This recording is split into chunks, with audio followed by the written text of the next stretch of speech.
Hello friends, कालच्या तासामध्ये आपण 7वीचं सायन्स पाहत असताना आपण पाहतोय प्रॉपर्टीज ऑफ नॅचरल रिसोर्सेस. त्यामध्ये मग आपण एअरच्या प्रॉपर्टीज पाहिलेल्या आहेत.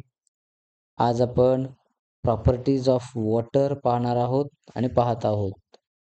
तर यामध्ये जर आपण तासाला नवीन असाल, चॅनलवर नवीन असाल, तर आपण या चॅनलला सबस्क्राईब करून घ्या. तर आपण पाहूयात मग प्रॉपर्टीज ऑफ वॉटर. आपण स्टेप बाय स्टेप पुढे जातोय. रोज आपण एक व्हिडिओ आपल्याला मिळतोय. तर त्यामध्ये लाईन टू लाईन एक्सप्लेनेशन आपण स्टेट बोर्ड सिलेबसचं पाहत आहोत. Okay, so now let's start. Properties of water. हे जे काही पोटप्रश्न तुम्हाला या ठिकाणी दिलेले आहेत, हे सगळे आपण याच्यात देत आहोत. आपल्या डिस्क्रिप्शनमध्ये त्याची उत्तरं देत आहोत. तर प्रश्न असा आहे, what are the states in which water is found? वॉटरच्या स्टेट्स किती स्टेट्समध्ये पाहायला मिळतो? तर तो 3 स्टेज असतात आणि त्यामध्ये मग कोणत्या आहेत तर त्या सॉलिड, लिक्विड अँड गॅस. तर या 3 स्टेजमध्ये आपल्याला वॉटर पाहायला मिळत असतं. सॉलिडमध्ये आईस असतो, लिक्विडमध्ये वॉटर असतं आणि गॅसमध्ये वॉटर वेपर्स असतात. तर चला पुढे जाऊयात. What inference will you draw from the pictures along side? याच्यावरून आपण काय तुम्ही निष्कर्ष काढाल की जो बाजूचं चित्र तुम्हाला या ठिकाणी दिसतंय त्याच्यावरून. तर बघा, यामधून या ठिकाणी आपल्याला बलूनमधून वॉटर बाहेर पडताना पाहायला मिळते. या या या व्हेसलमधून वॉटर बाहेर पडताना पाहायला मिळते. Waters occur in liquid state. Yes, under ordinary conditions. Water is a fluid substance. Water does not have its own shape. वॉटरला स्वतःचा आकार नसतो, but has a volume. वॉटरला आकारमान असतं. It can pass through small holes or sip through very small gaps or cracks. छोट्या छोट्या भेगांमधून सुद्धा आपण water pass होताना पाहायला आपल्याला मिळत असतं. On pouring water in an oil cladded dish. Oil cladded dish मध्ये जर पाणी टाकलं, water does not spread but forms small round drops. त्याच्यातून जर टाकलं तर वॉटर स्प्रेड होताना पाहायला मिळणार नाही, परंतु छोटे छोटे राऊंड ड्रॉप्स पाहायला मिळतील. व्हाय डज दिस हॅपन? ते कशामुळे? तर आपल्याला ऑइल क्लॅडेड ज्या डिश असतात त्याच्यामध्ये आपल्याला सरळ सरळ सांगता येतं की वॉटर आणि ऑइल हे मिक्स होत नाहीत. ते थोडक्यात कसे आहेत ते एक म्हणजे वॉटर हे ऑइल आणि वॉटर हे काय होत नाहीत, मिक्स होणार नाहीत. ते वॉटर हे सॉरी ऑइल हे डिझॉल्व्ह होत नाही वॉटरमध्ये. चला, त्यानंतर मग ॲक्टिव्हिटी या ठिकाणी आपल्याला दिलेली आहे. Take a plastic bottle more than half full of water. Plastic bottle घ्या, अर्ध्यापेक्षा जास्त भरा. Mark water level on the bottle.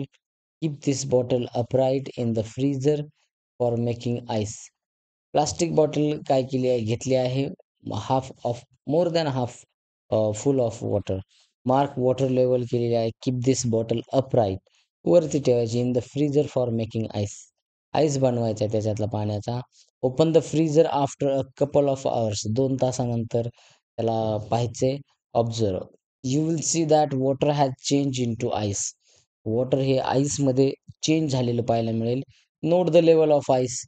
आईसची level change करा. सुरुवातीला वॉटरची काय लेवल होती आणि आता आईसची काय. You will find that ice level is higher than the water level before freezing. म्हणजे जिथं पाणी असेल त्याच्यापेक्षा बर्फ आता थोडासा वर गेलेला असेल.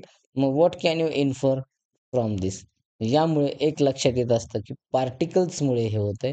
तर हे आपल्याला सांगता येतं. You will see that water has change into ice. Level of ice आपण पाहायचे. आईस लेवल ही कशी असणार आहे, वॉटर लेवलपेक्षा वरची असणार आहे. पार्टिकल्स वाढतात. As water freezes to form ice. Water हे काय होत असते, जर फ्रीज होत असेल, इट एक्सपांड. एक्सपांड होतंय, त्याचं प्रसारण पावतंय, त्याचं व्हॉल्यूम इन्क्रीज होतंय, आकारमान वाढतंय. On freezing, how much was the increase in the volume of the water and in what proportion did it increase? तर किती proportion होत असते? तर आपल्याला सरळ-सरळ म्हणजे सांगता येत असतं, की अ, ते 1 क्युबिक मीटर किंवा 1 आपण त्यामध्ये आपल्याला सांगता येत असतं, की त्यामध्ये ते व्हॉल्यूम जे आहे, तर ते हे होत असतं, वाढत असतं. आता जर ते छोट्या आकारात असलं, तर 1 क्युबिक सेंटीमीटर. म्हणजे इथं या पद्धतीने आणि हीच काय असते थोडक्यात, ही डेन्सिटी आपल्याला पाहायला मिळत असते. Take a bucket of water. आता नेक्स्ट ॲक्टिव्हिटी आहे. Drop many different kinds of articles in it. Make separate lists of the articles which sink in the water and those that float on it. तर बकेटची काय करायची? एक bucket घ्यायची पाण्याची, पाणी टाकायचे. Drop many different kinds of article. त्याच्यात काही आर्टिकल्स टाका. त्यांना सेपरेट करा आणि मग सेपरेट केल्यानंतर आपल्याला सांगता येत असतं की या पद्धतीनं जे फ्लोट होतील ते take some water in a pot and add few pieces of ice to it. Observe what happens. काय करायचंय? काही म्हणजे याच्यामध्ये काही वॉटर काय करायचे पॉटमध्ये घ्यायचं आहे त्याच्यात आईसचे काही तुकडे टाकायचे.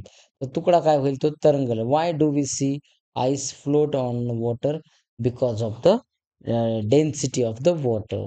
Ice is higher than water. When water freezes to form ice, it becomes lighter than original liquid. Ice is light हे कसं आहे, पाण्यापेक्षा हलकं असतं, लाईटर आहे. मग ज्यावेळेला वॉटर फ्रीज होईल, आईस बनेल, ते देखील काय होतं, ओरिजिनल लिक्विडपेक्षा ते सुद्धा लाईटर बनेल. आणि मग व्हेन वॉटर फ्रीजेस, त्यावेळेला वॉटर फ्रीज होईल, मग when it transforms into the solid state, its volume increases. त्याचं व्हॉल्यूम आकारमान वाढतं. म्हणून मग डेन्सिटी जी आहे, तर ही कशी होत असते, ही आईसची लेस दॅन असते वॉटरपेक्षा. म्हणून मग आईस काय होत असतो, पाण्यावर तरंगत असतो.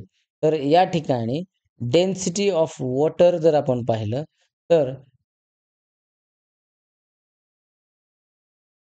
Yes, sir. Yeah. Yeah, yeah, yeah. हो, हो. डेन्सिटी ऑफ वॉटरमध्ये जर पाहिलं, तर the inter relation between the volume and mass of the substance. तर याच्यात बघा space occupied by a substance its volume. जर समजा सबस्टन्सनं जो स्पेस ऑक्युपाय केलेला असतो, तो व्हॉल्यूम असतो. The store of matter in substance is its mass. आणि जो स्टोअर झालेलं असतं मॅटरचं, ते थोडक्यात मास असतं. मग density is equal to mass upon volume. तर त्याचं आपल्याला ग्रॅम पर क्युबिक सेंटीमीटर अशा पद्धतीनं सांगता येत असतं. हे फॉर्म्युला आहे. हा फॉर्म्युला लर्न करायचा आहे सर्वांना. म्हणून g per cubic centimetre, g per CC is the unit of लक्षात घ्यायचं आहे जी अपॉन सी-सी म्हणजे हे ग्रॅम पर क्युबिक सेंटीमीटर ही डेन्सिटीचं युनिट आहे. मग एक मास जर आपण घेतलं लिटर तर थोडक्यात वॉटर हे 1 kilogram. Then what is the density of water काय असेल ते तुम्ही कमेंटमध्ये सांगायचंय. थांबूया तिथं या ठिकाणी. Thank you.